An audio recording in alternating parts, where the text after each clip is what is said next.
ఓం శాంతి. ఈరోజు Murali date 23 July 2026. బాబా చెప్తున్నారు, మధురమైన పిల్లల్లారా, మీరు తండ్రి సమానముగా సత్యమైన సందేశకులుగా అవ్వాలి. అందరికీ కూడా ఇంటికి వెళ్ళాలి అనే సందేశాన్ని ఇవ్వాలి. ఈరోజు మురళిలోని ప్రశ్న: ఈ రోజుల్లో మనుష్యుల బుద్ధి రోజంతా ఎక్కడ తిరుగుతూ ఉంటుంది? సమాధానము: ఫ్యాషన్ల వైపు. మనుషులను ఆకర్షించేందుకు అనేక రకాల ఫ్యాషన్లు చేసుకుంటూ ఉంటారు. ఈ ఫ్యాషన్లను సినిమాల నుండే నేర్చుకుంటారు. పార్వతీదేవి కూడా ఇటువంటి ఫ్యాషన్ చేసుకునేది అని, రకరకాల కేశ అలంకరణ మొదలైనవి చేసుకునేది అని భావిస్తూ ఉంటారు. తండ్రి అంటున్నారు, పిల్లలైన మీరు ఈ పతిత ప్రపంచంలో ఫ్యాషన్లు చేసుకోకూడదు. మిమ్మల్ని నేను సహజ సౌందర్యం గల ప్రపంచంలోనికి తీసుకుని వెళ్తాను. అక్కడ అసలు ఫ్యాషన్లు చేసుకునే అవసరమే ఉండదు అని తండ్రి అంటున్నారు. పాట: నీవే తల్లివి, నీవే తండ్రివి. ఓం శాంతి. పిల్లలు పాట విన్నారు. మహిమను గానం చేస్తున్నప్పుడు బుద్ధి పైకి వెళ్తుంది. ఆత్మయే తండ్రికి ఇలా చెప్తుంది, మీరే నావికులు, పతిత పావనులు లేక సత్యమైన సందేశకులు అని. తండ్రి వచ్చి ఆత్మలకు సందేశమునిస్తారు. ప్రపంచంలో ఎవరినైతే సందేశకులు అని అంటారో వారిలో కొంతమంది చిన్నవారిగా, కొంతమంది పెద్దవారిగా ఉంటారు. కానీ వాస్తవానికి వారు ఏ సందేశమును ఇవ్వరు. అసత్యమైన మహిమ చేసేశారు. ఈ మనుష్య సృష్టిలో ఒక్కరికి తప్ప ఇతరులెవ్వరికీ కూడా మహిమ లేదు అనేది పిల్లలు ఇప్పుడు అర్థం చేసుకున్నారు. అందరికంటే ఎక్కువ మహిమ ఈ లక్ష్మీనారాయణులకు ఉంది. ఎందుకంటే వారు నూతన ప్రపంచానికి అధికారులు.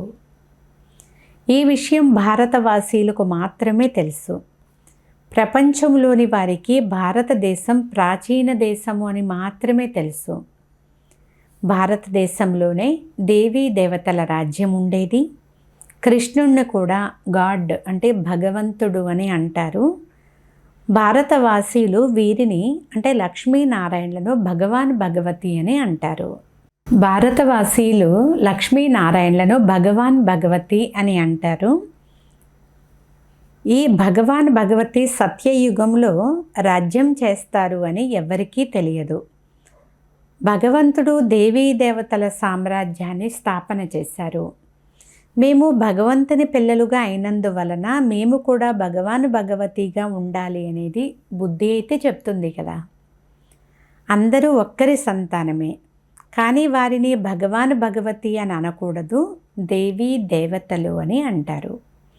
ఈ విషయాలన్నీ కూడా తండ్రి ఇప్పుడు కూర్చుని మనకు అర్థం చేయిస్తున్నారు. భారతవాసీలు మేము మొదట కొత్త ప్రపంచంలో ఉండేవారము అని అంటారు. కొత్త ప్రపంచాన్ని అందరూ కోరుకుంటారు కదా. బాపూజీ కూడా నూతన ప్రపంచాన్ని, నూతన రామరాజ్యాన్ని కోరేవారు. కానీ రామరాజ్యము అంటే ఏమిటో అర్థం ఎవ్వరికీ తెలియదు. ఈ రోజుల్లో మనుషులకు తమ అహంకారం అయితే చాలా ఎక్కువగా ఉంది. కలియుగంలో రాతి బుద్ధి, సతయుగంలో పారస బుద్ధి కలవారు ఉంటారు. కానీ ఈ జ్ఞానము ఎవ్వరికీ లేదు. భారతదేశమే సత్యయుగంలో పారస బుద్ధి కలదిగా ఉండేది. ఇప్పుడు కలియుగంలో అయితే రాతి బుద్ధి కలదిగా అయిపోయింది. మనుషులైతే దీనినే స్వర్గము అని భావిస్తారు. స్వర్గంలో విమానాలు, పెద్ద పెద్ద మహళ్ళు ఉంటాయి కదా. అవన్నీ ఇప్పుడు ఎక్కడ ఉన్నాయి?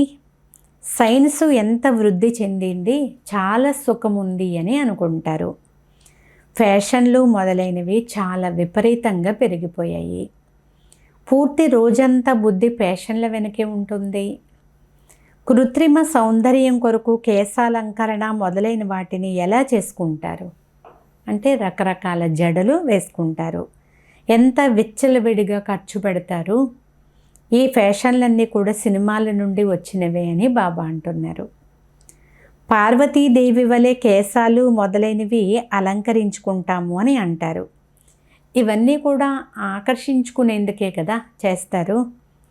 ఇంతకుముందు పారసీ స్త్రీలు ముఖానికి నల్లటి వలలాంటి బట్టను కప్పుకునేవారు. ఎవరిని కూడా ఆకర్షించకూడదు అని అలా కప్పుకునేవారు. కానీ ఇప్పుడు ఈ ప్రపంచాన్ని పతిత ప్రపంచము అని అంటారు. మాతాపితలు మీరే అని మహిమ చేస్తూ ఉంటారు కదా. అలా ఎవరిని పిలవాలి? మాతాపితలు ఎవరో కూడా తెలియదు. మాతాపితలు తప్పకుండా వారసత్వాన్ని ఇచ్చి ఉంటారు. తండ్రి పిల్లలైన మీకు సుఖ వారసత్వాన్ని ఇచ్చారు. బాబా మీరు చెప్పేది తప్ప ఇతరులెవ్వరిది వినము అని పిల్లలు కూడా అంటారు. ఇప్పుడు శివబాబా మహిమ గాయనం చేయబడుతుంది అని మీకు తెలుసు. ఆది ఆత్మైన బ్రహ్మ నేను కూడా పావనంగా ఉండేవాడిని, నేను కూడా పతితమైపోయాను అని అంటారు. బ్రహ్మ పిల్లలు కూడా బ్రహ్మ కుమారులమైన మేము కూడా దేవీ దేవతలుగా ఉండేవారము అని 84 జన్మల అంతిమంలో పతితంగా అయిపోయామని అంటారు. నెంబర్ 1 పావనంగా ఉండేవారే నెంబర్ 1 పతితంగా అయిపోయారు. తండ్రి ఎలా ఉంటారో పిల్లలు కూడా అలాగే ఉంటారు కదా. స్వయం శివబాబా కూడా నేను ఇతని అనేక జన్మల అంతిమ సమయంలో వస్తాను అని అంటున్నారు.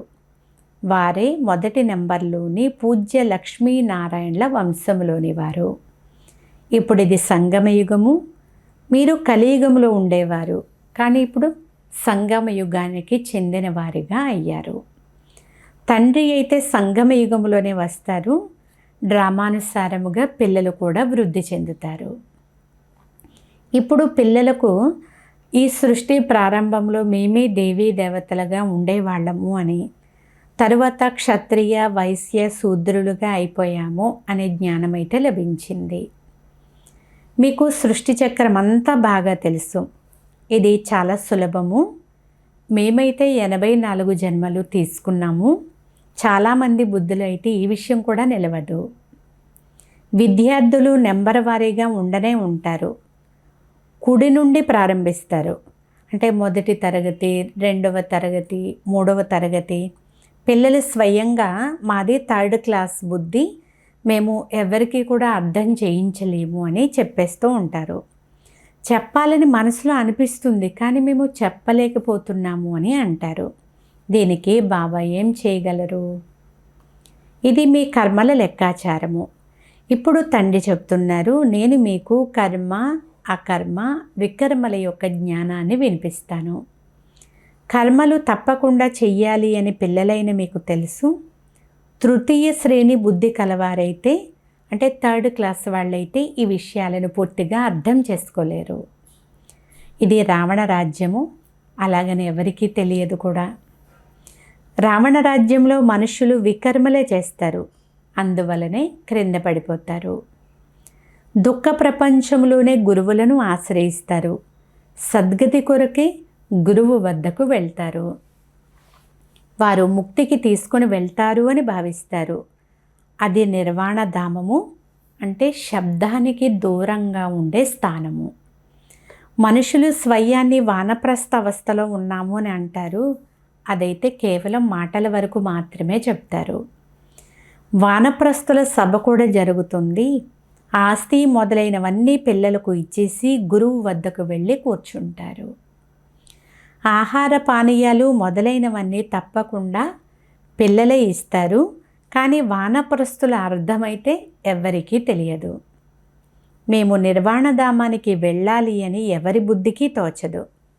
ఇప్పుడు తిరిగి ఇంటికి వెళ్ళాలి, దానిని ఇల్లు అని కూడా అర్థం చేసుకోలేరు. వారైతే జ్యోతి జ్యోతిలో కలిసిపోతుంది అని భావిస్తారు.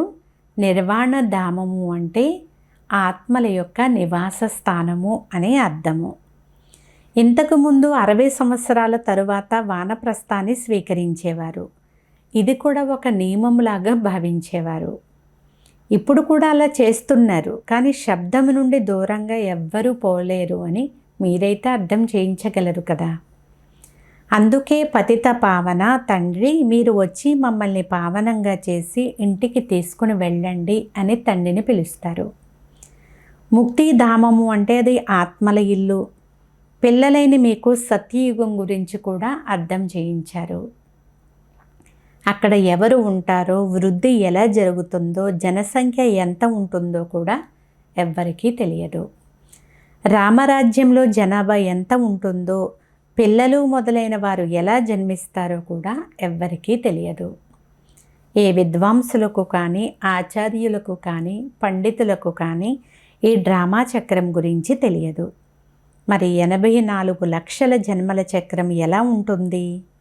ఇవన్నీ కూడా తప్పుడు మాటలు, అంటే పొరపాటుగా వ్రాసేశారు. దారము పూర్తిగా చిక్కుబడి ఉంది. తండ్రి అయితే మీకు ఇప్పుడు కర్మ, అకర్మ, వికర్మల యొక్క రహస్యం అంతా అర్థం చేయిస్తున్నారు. సతయుగంలో మీరు చేసే కర్మలు అకర్మలుగా ఉంటాయి. అక్కడ ఎలాంటి చెడు కర్మ అనేది జరగదు. అందుకే వాటిని అకర్మలు అంటారు. కానీ ఇక్కడ మనుషులు చేసే కర్మలన్నీ వికర్మలుగానే ఉంటాయి. ఇప్పుడు ప్రపంచంలో చిన్న పెద్ద అందరిది, మొత్తం ప్రపంచానిదంతా వానప్రస్థ స్థితి అనేది మీకు తెలుసు. అందరూ శబ్దానికి అతీతంగా వెళ్తారు. ఓ పతిత పావన, రండి, వచ్చి మమ్మల్ని పతితుల నుండి పావనంగా చేయమని పిలుస్తూ ఉంటారు. కానీ ఎంతవరకు పావన నూతన ప్రపంచం తయారవ్వదో అంతవరకు ఈ పతిత ప్రపంచంలో పావనంగా ఒక్కరు కూడా ఉండరు. ఈ పతిత ప్రపంచమంతా సమాప్తమైపోతుంది.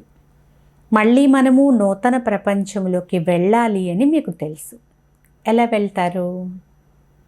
ఇదంతా జ్ఞానము. ఈ నూతన జ్ఞానము, నూతన ప్రపంచము, అమరలోకము లేక పావన ప్రపంచం కొరకే. ఇప్పుడు మీరు సంగమయుగంలో కూర్చుని ఉన్నారు. ఇతర మనుషులు అంటే ఎవరైతే బ్రాహ్మణులుగా లేరో వారంతా కలియుగంలో ఉన్నారు అని, మనమంతా సంగమయుగంలో ఉన్నాము అని, తిరిగి మళ్ళీ మనమే సతయుగంలోకి వెళ్తాము అని అర్థం చేసుకున్నారు. ఇది సంగమయుగము, అది స్వర్గము. దానిని సంగమయుగము అని అనరు. సంగమయుగం ఉండేది కేవలం ఇప్పుడు మాత్రమే. ఈ సంగమయుగం అన్నింటికంటే చిన్నది. దీనిని లీపు యుగము అని కూడా అంటారు. ఇందులో మనుషులు పాపాత్మల నుండి ధర్మాత్మలుగా అవుతారు. అందుకే దీనిని ధర్మయుగము అని అంటారు. కలియుగంలో మనుషులందరూ అధర్ములే కదా. అక్కడ అందరూ ధర్మాత్మలుగా ఉంటారు. భక్తి మార్గం యొక్క ప్రభావం చాలా ఉంది. రాతితో విగ్రహాలను తయారు చేస్తారు. వాటిని చూస్తూనే మనస్సు చాలా సంతోషిస్తుంది. ఇది రాళ్లను పూజించడము. శివుణ్ణి పూజించేందుకు శివుని మందిరాలకు చాలా దూరాలకు వెళ్తారు. శివుని చిత్రాన్ని ఇంట్లో కూడా పెట్టుకోవచ్చు కదా. అంతంత దూరాలకు ఎందుకు వెళ్ళాలి? ఈ జ్ఞానం ఇప్పుడు పిల్లలైన మీ బుద్ధిలోకి వచ్చింది.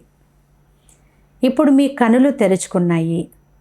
బుద్ధి యొక్క ద్వారము తెరుచుకుంది. తండ్రి జ్ఞానమునిచ్చారు. పరంపిత పరమాత్మ ఈ మనుష్య సృష్టికి బీజరూపులు. అలాగే వారు జ్ఞానసాగరులు కూడా, నాలెడ్జ్ఫుల్. ఆత్మ కూడా ఈ జ్ఞానాన్ని ధారణ చేస్తుంది. ఆత్మయే ప్రెసిడెంటు మొదలైన వారిగా అవుతుంది. మనుషులు దేహాభిమానులుగా ఉన్నందువలన దేహమునే మహిమ చేస్తూ ఉంటారు. అన్నీ చేసేది ఆత్మయే అనేది మీరు ఇప్పుడు అర్థం చేసుకున్నారు. ఆత్మలైన మీరు 84 జన్మల చక్రాన్ని పూర్తి చేసి పూర్తి దుర్గతిని పొందుకున్నారు. ఇప్పుడు ఆత్మలమైన మనము తండ్రిని గుర్తించాము. తండ్రి నుండి వారసత్వాన్ని తీసుకుంటున్నాము. ఆత్మ శరీరాన్ని తప్పకుండా ధారణ చేయాల్సి ఉంటుంది. శరీరం లేకుండా ఆత్మలు ఎలా మాట్లాడతాయి, ఎలా వింటాయి? తండ్రి అంటున్నారు, నేను నిరాకారుణ్ణి, నేను కూడా బ్రహ్మ తనువును ఆధారంగా తీసుకుంటాను. శివబాబా ఈ బ్రహ్మ శరీరం ద్వారానే అర్థం చేయిస్తున్నారు అనేది మనకి కూడా తెలుసు. ఈ మాటలు బీకేలైన మీరు మాత్రమే అర్థం చేయిస్తారు. ఎందుకంటే మీకు ఇప్పుడు జ్ఞానం లభించింది కదా. బ్రహ్మ ద్వారా ఆది సనాతన దేవీ దేవత ధర్మస్థాపన జరుగుతుంది. ఆ తండ్రి మనకు రాజయోగాన్ని నేర్పిస్తున్నారు. ఇందులో తికమక చెందే విషయం ఏదీ లేదు. శివబాబా మనకు అర్థం చేయిస్తున్నారు, మనము ఇతరులకు అర్థం చేయిస్తాము. మనకు కూడా జ్ఞానం వినిపించేది శివబాబాయే. ఇప్పుడు మేము పతితుల నుండి పావనముగా అవుతాము అని మీరు అంటారు. ఇది పతిత ప్రపంచము అని తండ్రి అర్థం చేయిస్తున్నారు. ఇది రావణ రాజ్యం కదా. రావణుడు పాపాత్ములుగా చేస్తాడు. ఇదైతే ఎవ్వరికీ తెలియదు. భలే రావణుని బొమ్మను తగలబెడతారు, కానీ కొంచెం కూడా అర్థం చేసుకోరు. సీతను రావణుడు ఎత్తుకెళ్ళాడు, ఇది చేశాడు, అది చేశాడు అని కూర్చుని ఎన్ని కథలు తయారు చేసేసారు. ఆ కథలు వింటున్నప్పుడు కొందరు ఏడుస్తారు కూడా. అవన్నీ కట్టుకథలు. మనల్ని వికర్మాజీతులుగా చేసేందుకు బాబా అంటున్నారు, నన్నొక్కరినే తలంపు చేయండి అని. బుద్ధి ఎక్కడా కూడా తగులుకోకూడదు అని తండ్రి అంటున్నారు. పతిత పావనుడైన తండ్రి వచ్చి తమ పరిచయాన్ని ఇస్తున్నారు. మనల్ని స్వర్గానికి అధికారులుగా తయారు చేస్తున్న తండ్రి ఎంత మధురమైన వారు అనేది ఇప్పుడు పిల్లలు అర్థం చేసుకున్నారు. అచ్చా, మధురాతి మధురమైన అపురూపమైన పిల్లలకు మాతాపిత బాబ్దాదాల ప్రియ స్మృతులు మరియు గుడ్ మార్నింగ్. ఆత్మిక పిల్లలకు ఆత్మిక తండ్రి నమస్తే. ఆత్మీయ తండ్రికి ఆత్మీయ పిల్లల యొక్క ప్రియ స్మృతులు గుడ్ మార్నింగ్. నమస్తే, నమస్తే, నమస్తే. ధారణ కొరకు ముఖ్య సారము. దీనిలో ఫస్ట్ పాయింట్, కర్మ అకర్మ వికర్మల గతిని తెలుసుకుని శ్రేష్టమైన కర్మలు మాత్రమే చెయ్యండి. జ్ఞానాన్ని దానం చేసి ధర్మాత్మలుగా అవ్వాలి. సెకండ్ పాయింట్, ఇది వానప్రస్థావస్థ. ఈ అంతిమ గడియలలో పావనముగా అయి పావన ప్రపంచంలోకి వెళ్ళాలి, పావనంగా తయారు కావాలి అనే సందేశాన్ని కూడా అందరికీ ఇవ్వాలి. ఈరోజు వరదానము, పాస్విత్ హానర్గా అయ్యేందుకు సర్వుల ద్వారా సంతుష్టత యొక్క పాస్పోర్టును ప్రాప్తి చేసుకునే సంతుష్టమణి భవ.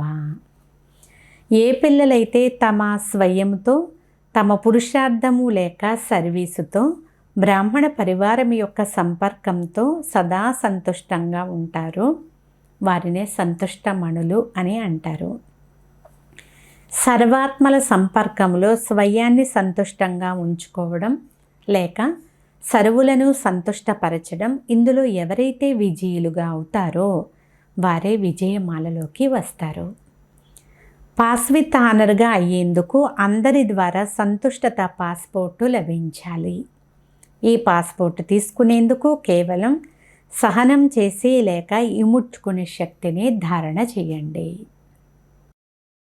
స్లోగన్, దయా హృదయులుగా అయి సేవ ద్వారా నిరాశతో ఉన్న మరియు అలసిపోయిన ఆత్మలకు ఆధారాన్ని ఇవ్వండి.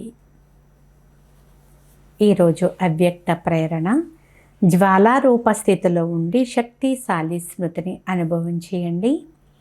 శక్తిశాలి స్మృతి కొరకు సత్యమైన హృదయపూర్వకమైన ప్రేమ కావాలి. సత్యమైన హృదయం కలవారు సెకండులో బిందువుగా అయిపోయి బిందు రూపుడైన బాబాను స్మృతి చేయగలుగుతారు. సత్యమైన హృదయం కలవారు సత్యమైన సాహిబ్ను రాజీ చేసుకున్న కారణముగా తండ్రి నుండి విశేషమైనటువంటి ఆశీర్వాదాలు ప్రాప్తి చేసుకుంటారు. దీని ద్వారా సహజంగానే ఒకే సంకల్పంలో స్థితమయ్యి జ్వాలారూప స్థితిని అనుభవం చేయగలరు. శక్తిశాలి వైబ్రేషన్లను వ్యాపింపచేయగలరు. సత్యతా శక్తి కారణంగా బుద్ధి కూడా సమయానికి యుక్తియుక్తమైన కార్యాన్ని, యథార్థమైన కార్యాన్ని చేయిస్తుంది. ఏ విధమైనటువంటి వ్యతిరేక కార్యములు జరగవు. అచ్చ, ఓం శాంతి.